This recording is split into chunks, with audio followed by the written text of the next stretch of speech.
vous avez 1%, 2%, 3%.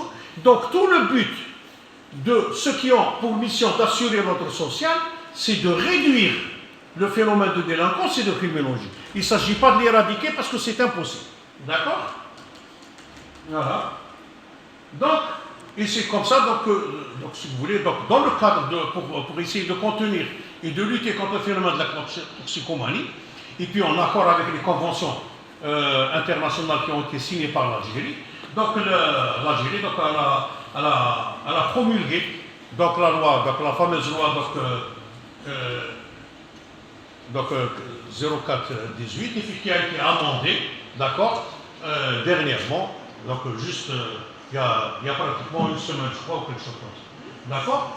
Et puis donc cette nouvelle loi, elle insiste surtout sur les mesures préventives, parce que si on veut avoir une stratégie, si on veut avoir une politique de lutte contre la toxicomanie, il faut faire de la prévention.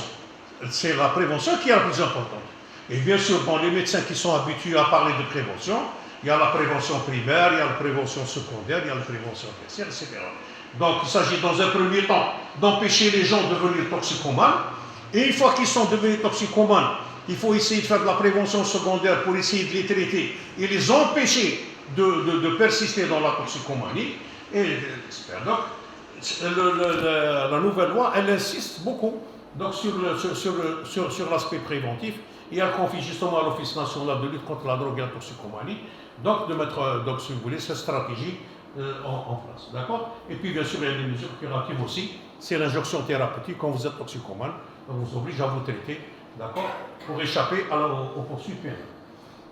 Alors, donc, le professeur Hijazi m'a précédé, donc, que les médicaments, c'est des produits qui sont très réglementés. Donc, on ne vend pas un médicament comme on vend, je ne sais pas moi, n'importe quel autre produit.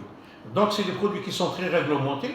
Ça va de la production à la dispensation. D'accord? Toutes les phases d'utilisation des médicaments sont très réglementées, aussi bien au niveau international qu'au niveau national. D'accord? Et puis, donc, quand vous allez dans une pharmacie, donc vous avez les médicaments qui sont classés.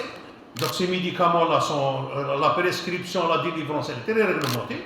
Et vous avez les médicaments qui ne sont pas classés, qui sont en vente libre. Je ne sais pas, moi, vous achetez de la vitamine C, par exemple, là, vous n'avez pas besoin d'ordonnance, d'accord?